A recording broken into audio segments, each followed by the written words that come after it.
Baik, Assalamualaikum warahmatullahi wabarakatuh. Para mahasiswa, semoga Anda semua sehat selalu. Kita akan kuliah pada pertemuan yang minggu ke-6. Topik ke-6 ini kita akan membahas tentang kebudayaan. Jadi antropologi itu adalah ilmu yang mempelajari tentang kebudayaan. Nah, sebelum jauh kita melangkah, maka sebaiknya Anda tahu apa itu kebudayaan. Baik, sebelum kita mulai, marilah kita berdoa dulu. Semoga Allah memberikan kita kemudahan dan kemanfaatan untuk mendapatkan ilmu-ilmunya. Berdoa mulai selesai. Baik, para mahasiswa, kali ini saya mencoba untuk tidak menampilkan wajah saya biar Anda bisa fokus di dalam kuliah antropologi kali ini. Nah, sebelumnya saya juga mohon maaf, mungkin nanti ada suara-suara yang mengganggu. Saya mohon maaf sekali. Nah, hari ini kita akan bicara tentang kebudayaan. Ketika ditanya kebudayaan, rata-rata mahasiswa, termasuk Anda mungkin, atau saya ketika mahasiswa dulu, ketika mahasiswa masih baru itu, ketika ditanya apa itu kebudayaan, biasanya kita itu ketika mendengar atau ditanya tentang kebudayaan, biasanya di kepala kita itu langsung teringat tentang misalnya hal-hal yang berbau tradisional, candi, gamelan, wayang, kemudian adat istiadat dan sebagainya. Nah, di dalam kuliah ini, apakah pandangan Anda selama ini tentang kebudayaan itu hanya seputar candi, kemudian hal-hal yang berbau tradisional, apakah itu benar? Nah, nanti kita akan lihat apa itu kebudayaan. Oke, sudah siap? Baik, Anda boleh mencatatnya atau boleh menyetel atau memutar video ini beberapa kali supaya paham, karena ini nanti menjadi tayangan saya, video-video saya ini akan menjadi bagian dari ujian UTS, ujian tengah semester Anda. Oke, nah kita akan mulai berbicara tentang kebudayaan. Apa itu kebudayaan? Nah, sebelum kita masuk pada pengertian kebudayaan, saya perlu menyampaikan kepada Anda bahwa pada minggu yang lalu Anda sudah belajar tentang hakikat manusia. Nah, ada satu hakikat lagi yang di tayangan itu atau video itu belum saya sampaikan, sengaja tidak saya sampaikan, bahwa hakikat manusia itu menurut Ernst Cassirer, ini adalah seorang filosof dari Jerman. Dia itu mempunyai pandangan bahwa semua yang ada di alam itu adalah tanda atau simbol. Nah, salah satu teorinya adalah dia mengatakan adalah animal symbolicum, bahwa manusia itu adalah animal symbolicum, yakni binatang yang mampu melakukan simbolisasi. Menariknya, kenapa dikatakan animal? Jadi kalau Anda paham, misalnya Anda mendengar kata binatang, atau Anda misalnya berkunjung ke kebun binatang, apa yang ada bayangan Anda? Di kebun binatang itu berisi apa? Iya, berisi hewan-hewan yang liar, ya enggak? Hewan-hewan yang liar. Maka kebun binatang itu adalah sifatnya liar. Begitulah manusia. Manusia itu sifatnya sangat liar. Selain secara fisik dia mendekati atau termasuk ke dalam keluarga binatang, manusia itu juga mempunyai sifat kebinatangannya, sangat liar sekali. Maka Anda itu kalau saya biarkan itu, Anda sangat liar, iya enggak? Iya, apa-apa bisa dijadikan sesuatu. Nah, di dalam simbol ini, manusia ini menurut Ernst Cassirer itu bahwa manusia itu adalah sangat liar dalam melakukan simbolisasi, ya enggak? Misalnya Anda seorang laki-laki itu mendapatkan kedipan mata dari seorang wanita cantik itu apa? Pasti Anda di kepala Anda di hati Anda langsung berpikir, wah ini wanita ini pasti mencintaiku, benar nggak? Iya. Atau Anda misalnya ketemu dosennya senyum itu, ya mungkin bagi Anda itu adalah makna, ada simbol tertentu mengapa dosen itu tersenyum kepada Anda. Ini adalah simbol, sehingga manusia itu nanti terjerat dalam simbol-simbol. Perilaku Anda itu penuh dengan simbol, bahkan Anda berpakaian itu penuh dengan simbol, Anda berbicara pun dengan simbol tertentu, ya enggak? Anda senyum pun penuh dengan simbol. Jadi apa yang dilakukan manusia, yang dipikirkan itu adalah simbol. Sehingga apa? Manusia itu seperti jaring-jaring, seperti laba-laba. Jadi laba-laba itu kemana-mana menebar jaring. Nah, apa yang Anda tebarkan, jaring yang Anda tebarkan itu adalah jaring-jaring makna, jaring-jaring simbol yang penuh makna. Sehingga Anda berjalan saja, kalau di depan seorang wanita yang ditaksirnya pasti ya gayanya berbeda ketika berjalan di depan dosennya atau di depan orang lain, di depan adiknya, adalah simbol. Nah, itu ini menarik. Oke, nah Ernest Cassirer mengatakan bahwa binatang itu adalah manusia itu adalah binatang yang mampu melakukan simbolisasi, sehingga itu nanti yang menjadikan salah satu teori yang menjadikan bahwa kebudayaan itu adalah simbol. Kita akan lihat seperti apa. Nah, ini ada gambar bendera putih. Oke. Sebelum kita bicara simbol, ada namanya tanda. Yang kedua adalah simbol. Sebelum Anda paham terhadap simbol, Anda harus paham terhadap tanda. Misalnya ini ada sebuah bendera putih. Oke, misalnya Anda orang Jogja, Anda memegang bendera putih ini, kemudian Anda dikibar-kibarkan itu, atau Anda memegang bendera putih kemudian Anda taruh di meja. Ini apa yang Anda lakukan itu tidak ada maknanya. Lain halnya ketika bendera itu kemudian Anda letakkan di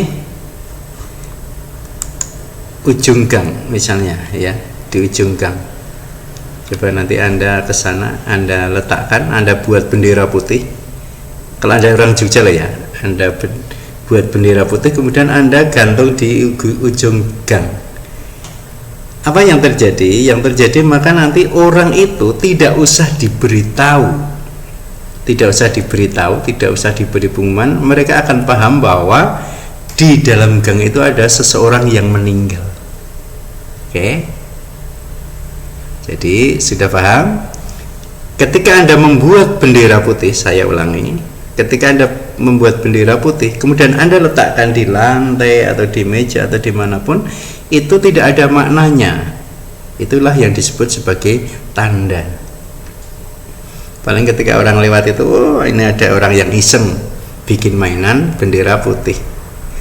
Tapi kemudian ketika bendera putih itu Anda letakkan di ujung gang di sebuah desa di Jogja, maka itu menjadi ada maknanya.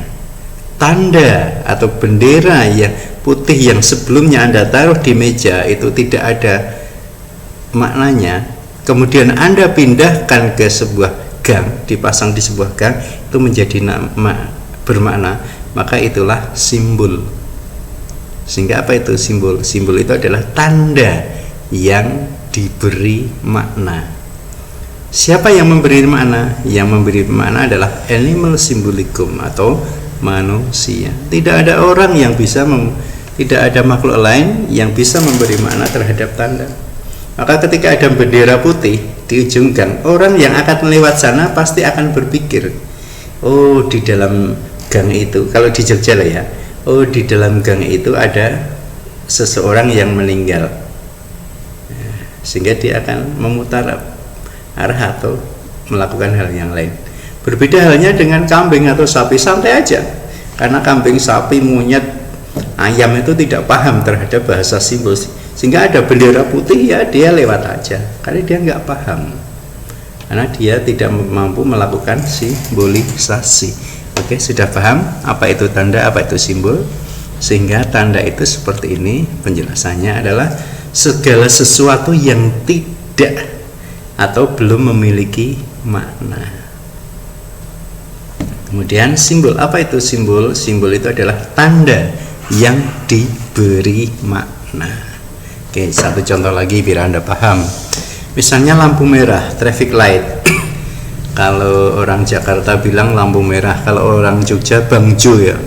Meskipun warnanya ada yang kuning, merah, tapi orang Jogja mengatakan bangjo, abang ijo. Ya. Nah, lampu merah menurut Anda apa? Lampu merah itu apakah tanda atau simbol? Yo, ada yang bilang simbol, ada yang bilang tanda. Oke, lampu merah. Lampu merah itu kalau Anda ke Amerika, ke Eropa, ke Arab Saudi, kemana, ke Cina dan sebagainya, ke Irian Jaya atau ke Papua, sama. Ketika merah berhenti, ya enggak? Ketika merah berhenti, dimanapun tempatnya itu ketika merah berhenti. Ketika hijau jalan. Ketika kuning, oh iya, ketika ada kuning, warna kuning ternyata ada yang bilang ngebut. Itu di Indonesia ya. Di Indonesia itu kalau warna kuning itu harusnya kan hati-hati tuh. Tapi kita itu kadang kalau kuning itu malah ngebut ya, gaspol ya, losdol ya. Oke. Jadi lampu merah, bangjo, traffic light itu dimanapun tempatnya diartikan sama, sehingga itu menjadi tanda, bisa menjadi tanda. Lain halnya ketika di bawah lampu merah, di dekat lampu merah itu ada sekumpulan misalnya pengamen. Oke. Jadi lampu merah itu adalah tanda. Tapi ketika ada orang sekumpulan pengamen di sana atau pedagang asongan, Anda amati pedagang asongan atau pengamen itu memiliki tempat-tempat areal kekuasaan tertentu.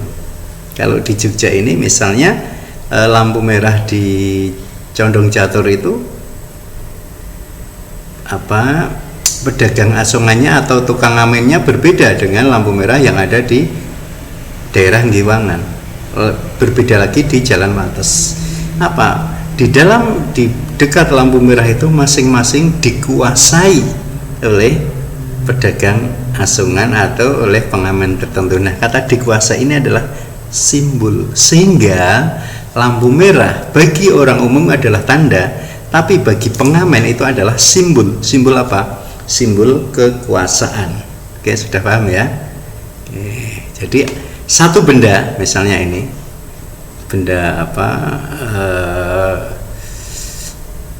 bendera putih atau lampu traffic light itu adalah bisa dimaknai sebagai tanda, bisa juga dikatakan sebagai simbol. Oke, paham ya? Oke, nanti Anda ulang lagi.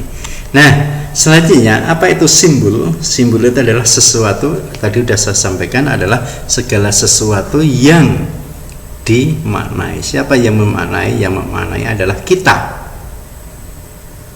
Proses pemaknaan ini adalah pada level ini, mas-mas, mbak-mbak, ada level pemikiran, ide.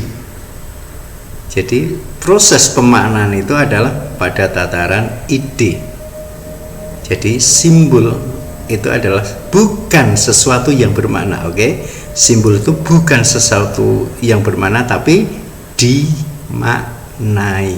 Simbol itu tidak akan bermakna tanpa adanya manusia, sehingga manusialah yang memiliki atau menempelkan atau membuat tanda itu bermakna.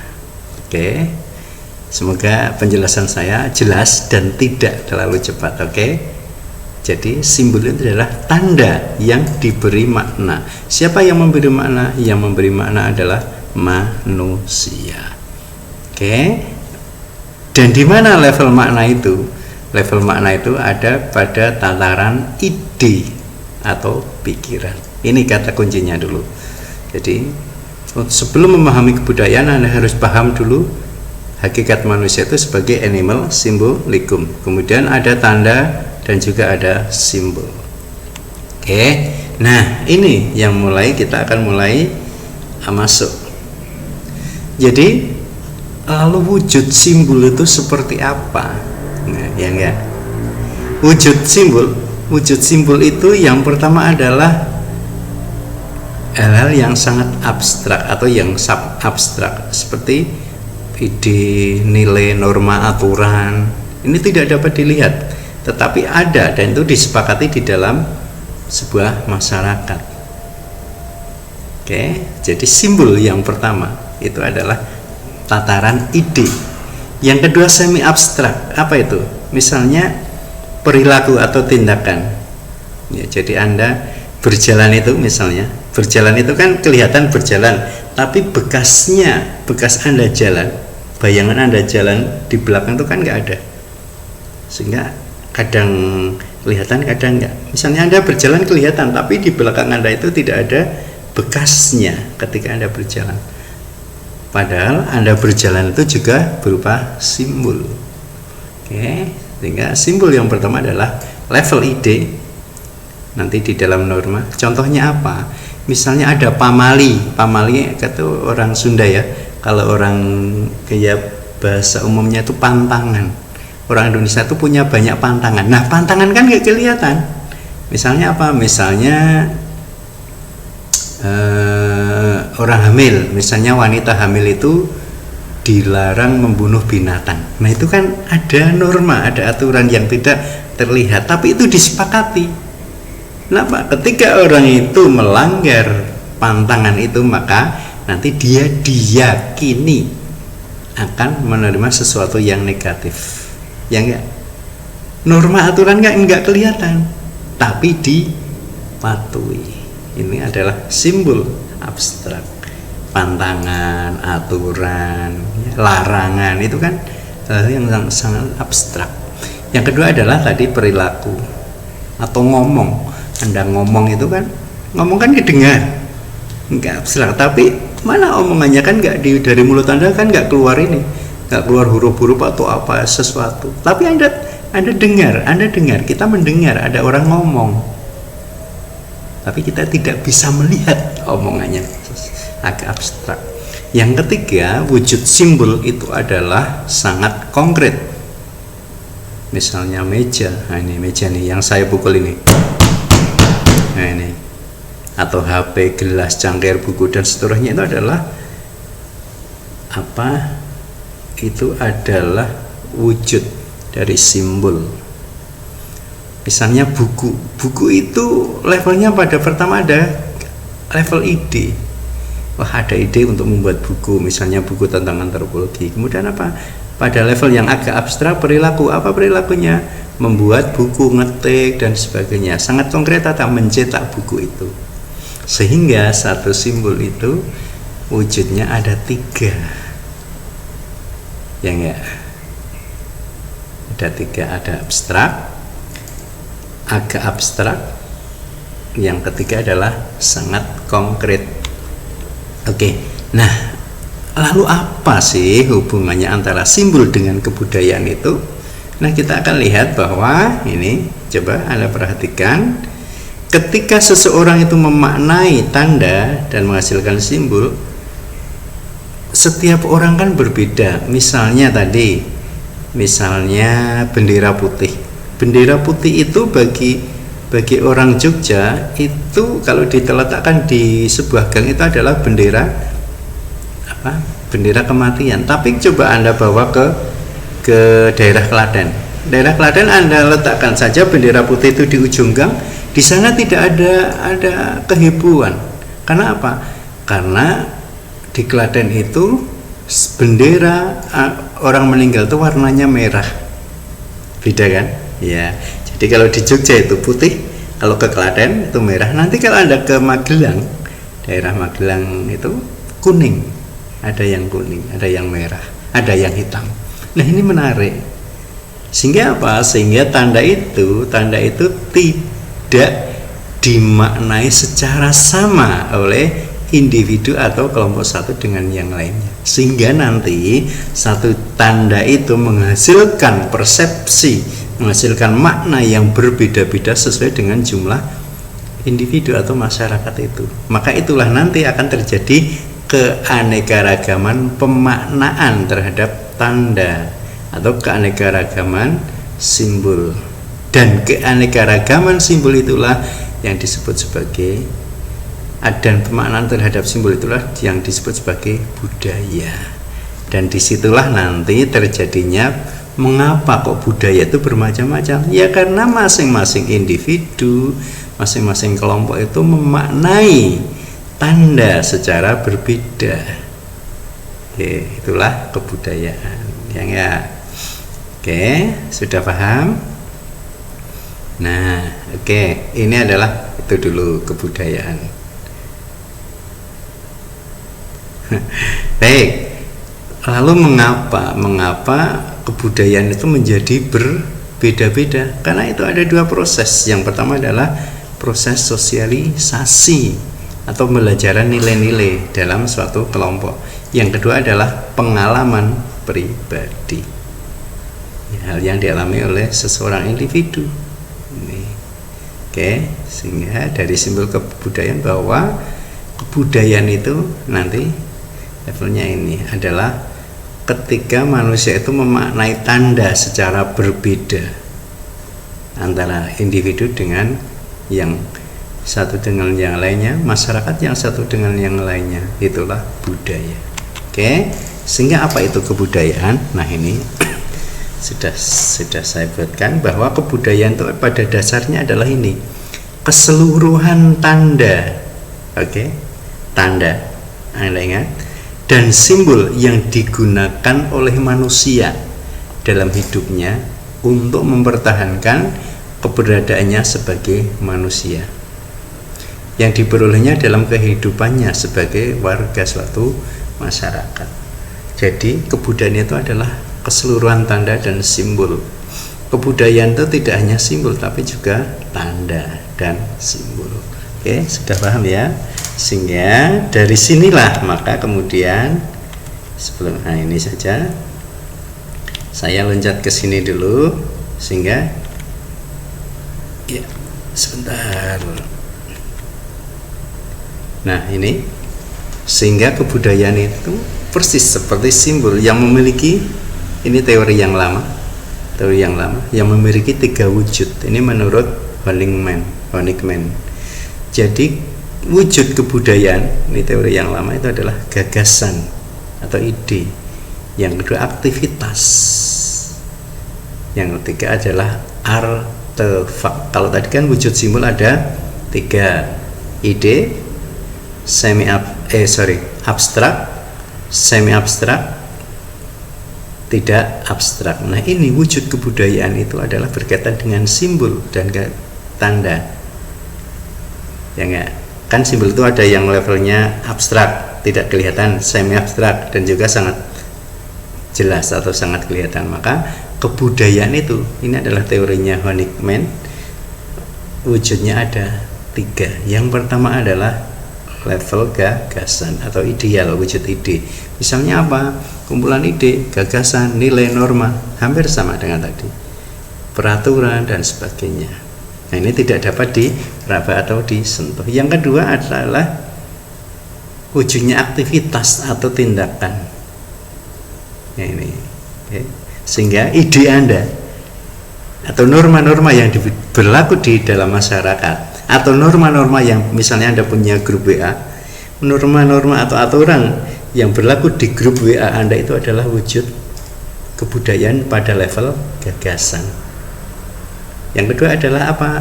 Wujudnya adalah aktivitas atau tindakan. Berupa apa? Saling berinteraksi, mengadakan kontak, saling bergaul berdasarkan aturan tertentu. Sehingga Anda itu misalnya di grup WA itu tidak melakukan sesuatu yang itu dianggap kelompok WA Anda itu tidak taat pada aturan.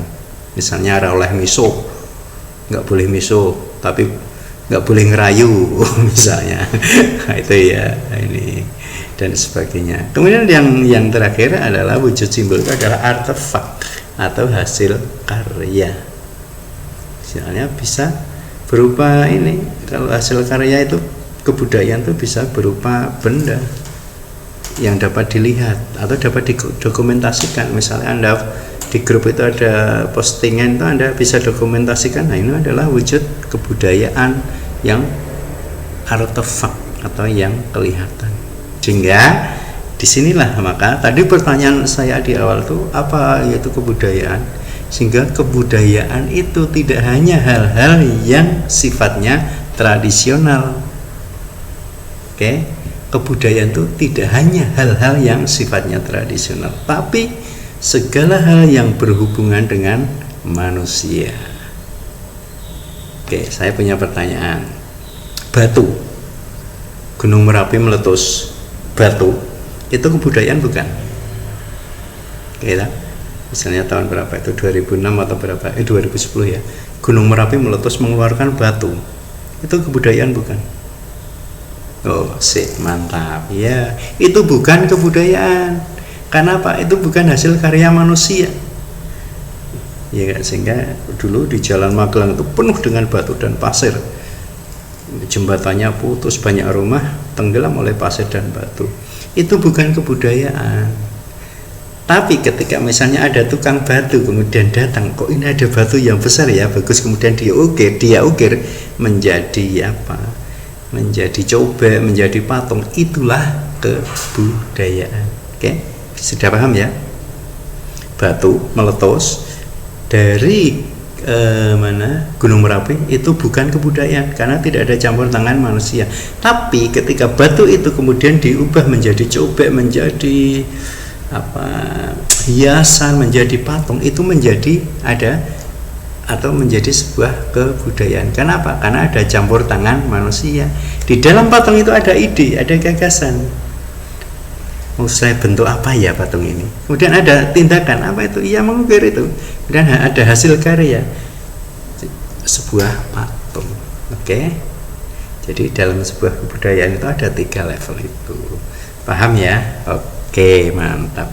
Sehingga dengan kuliah antropologi ini, maka nanti Anda saya harap Anda paham tentang apa itu kebudayaan. Sehingga pandangan Anda terhadap kebudayaan selama ini mungkin ternyata selama ini saya keliru ya. Saya pikir kebudayaan itu hanya wayang, ketoprak, ludruk, ternyata enggak ya. Ya, kebudayaan itu ada 3 level. Oke. Nah, ini saya menyampaikan teori yang lama. Lalu kebudayaan itu menurut Kuncoro Ningrat itu memiliki 7 unsur universal kebudayaan. Apa itu unsurnya? Unsur kesenian, sistem teknologi, organisasi, bahasa, sistem mata pencarian, sistem pengetahuan, dan sistem religi. Itu unsurnya. Jadi di dalam kebudayaan itu ada unsur-unsur universalnya. Ada 7. Oke, paham ya? Sip, mantap. Nah, ini teori yang baru, hampir sama tapi ada tambahan yang poin C, bahasa. Ya, ini dari teorinya dari Pak Ahimsa Putra, Hedi Ahimsa Putra. Ya, ini ada. Kalau tadi kan cuma ini aspek gagasan, perilaku, fisik. Tapi kalau oleh Pak Ahimsa Putra ini, yang perilaku itu dipecah menjadi 2, yakni perilaku sendiri, misalnya perilaku aktivitas bersama, interaksi sosial, dan bahasa. Misalnya apa, istilah, ungkapan, peribahasa itu adalah tersendiri. Ini menurut Pak Ahimsa Putra ini bukan perilaku, tapi ini bahasa. Oke. Kemudian unsurnya juga beda. Coba Anda lihat. Kalau unsurnya ini yang pertama, teori lama itu adalah 7 unsur, tapi menurut Pak Ahimsa Putra ada 10. Nah, ini dijelaskan apa fungsi unsur-unsur dari kebudayaan itu. Nah, kebudayaan itu pada dasarnya adalah untuk mempermudah manusia dalam menghadapi hidup. Maka nanti unsur kebudayaan itu fungsinya apa? Untuk mengatasi masalah. Oke? Nah, ini menurut Ahimsa Putra, kalau Anda punya masalah berkaitan dengan hubungan antar individu, maka nanti di kebudayaan itu ada namanya unsur komunikasi. Kalau Anda tidak punya masalah dalam hal ketidaktertataan, maka ada klasifikasi. Kerjasama, organisasi sosial. Masalah kelangkaan pangan dan sandang, unsur ekonomi. Jadi ekonomi itu sebetulnya berkaitan dengan pangan dan sandang. Unsur kesehatan ini berkaitan dengan reproduksi, biologi, dan seterusnya. Ekspresi itu adalah untuk mengatasi ini, berkaitan dengan kesenian, supaya Anda bisa berekspresi. Oke, itu adalah kebudayaan. Nah, ini unsurnya kebudayaan. Ini sudah saya dibikinkan tabel. Misalnya ini teori saya pakai gunakan teori yang lama. Ini misalnya contohnya. Jadi ini adalah contohnya. Oke. Ini bentuknya ya, ini bentuknya. Oke, ini bentuknya, ini unsurnya, ini contohnya. Jadi yang ini unsur 1 sampai 10 dan yang ini adalah wujudnya. Misalnya komunikasi, unsur komunikasi dan kebudayaan pada aspek gagasan itu apa? Ada tata bahasa, kemudian aspek bahasanya apa? Kosakata. Aspek perilakunya apa? Komunikasi yang ngomong, ya enggak? Aspek materinya, artefaknya, telepon, HP, internet, dan sebagainya, dan seterusnya. Klasifikasi misalnya gagasan apa? Dalam level ilmu hitung. Aspek bahasa, istilah-istilah. Oke. Kan ada ya, tambah, plus, minus, perkalian, sinus, kosinus, tangen, dan sebagainya. Itu istilah. Oke. Misalnya meter, kilometer, gram, kilogram, dan sebagainya. Kemudian klasifikasi dalam aspek perilaku apa? Kegiatannya. Bagaimana kita menghitung itu? 1 tambah 1 berapa? Itu kegiatan menghitung. Aspek materialnya aja apa? Ini kan alatnya, ada sempoa, komputer, kalkulator, HP, dan sebagainya. Ini jelas ya, sehingga inilah kebudayaan. Luar biasa. Nah, oke, saya kira itu ini yang terakhir. Lalu bagaimana ini untuk menyambung minggu depan supaya tidak hilang koneknya? Ini minggu depan kita akan bicara tentang dinamika kebudayaan. Nah, sebelum bicara dinamika kebudayaan, apakah kebudayaan itu mempunyai sifat tertentu? Oh, punya. Kebudayaan itu mempunyai banyak sifat. Ada minimal ada 4. Misalnya kebudayaan itu diperoleh dari belajar. Anda itu bisa ngomong itu kan bukan sekedar kegiatan biologis biasa, tapi Anda ngomong itu adalah juga bagian dari budaya. Anda bisa ngomong, misalnya ngomong dengan dosen dengan sopan, atau misalnya ngomong dengan orang lain dengan mimik muka yang baik, itu adalah Anda belajar. Anda belajar dari siapa? Orang tua dan orang-orang di sekitar Anda. Yang kedua adalah bahwa kebudayaan itu adalah milik bersama. Ya enggak? Maka kalau Anda misalnya ngomong tidak sopan kepada seorang dosen, maka Anda akan dicap sebagai manusia yang tidak berbudaya. Kenapa? Kan masyarakat Anda itu, masyarakat kita itu menyuruh kita kalau ngomong dengan dosen itu yang sopan. Ya. Tapi Anda tidak sopan, berarti Anda merasa tidak memiliki kebudayaan itu. Oke. Kebudayaan itu sebagai atau memiliki pola yang memaksa. Kenapa maksa? Anda ngomong itu kan diatur, ya enggak? Sebelumnya Anda kan bebas ngomong dengan Pak Surono dengan gaya misalnya dap, bro, atau gan, kan bisa. Tapi Anda dipaksa oleh kebudayaan Indonesia supaya ngomong dengan sopan. Enggak boleh sembarangan Anda ngomong dengan Pak Surono itu dengan enggak sopan. Itu Anda dipaksa. Oke. Dan yang terakhir, ini yang besok akan saya sampaikan, bahwa kebudayaan itu adalah sifatnya dinamis. Oke, kawan-kawan mahasiswa, itulah tadi berkaitan dengan kuliah kita hari ini. Nah, ini ada apa namanya, ada ratusan definisi tentang kebudayaan. Ini nanti Anda bisa baca sendiri. Jadi kebudayaan itu macam-macam. Ada yang mengatakan bahwa kebudayaan itu ini, misalnya kalau Ki Hajar itu kebudayaan itu adalah hasil dari cipta rasa karsa. Oke, Anda boleh menghafalnya, boleh tidak. Nah, ini macam-macam kan, banyak sekali definisi tentang kebudayaan. Oke, intinya itu. Nah, ini ahli Indonesia, ini budayanya adalah ciptaan hidup dari suatu bangsa. Ini misalnya Pak Hatta, ya, salah satu proklamator kita. Oke, Ki Hajar Dewantara. Ini referensinya, nanti Anda bisa baca buku ini. Oke, demikian yang bisa saya sampaikan. Semoga ini menjadikan Anda paham bahwa kebudayaan itu tidak hanya tari, tidak hanya ketoprak, ludruk, wayang, candi dan sebagainya, bahwa kebudayaan itu ada macam-macam. Oke, itu saja yang bisa saya sampaikan. Semoga bermanfaat dan semoga Anda selalu sehat dan sukses dan semakin mendekatkan diri pada Allah, pada Tuhan. Baik, kita tutup pertemuan hari ini dengan berdoa. Berdoa mulai. Cukup. Assalamualaikum warahmatullahi wabarakatuh.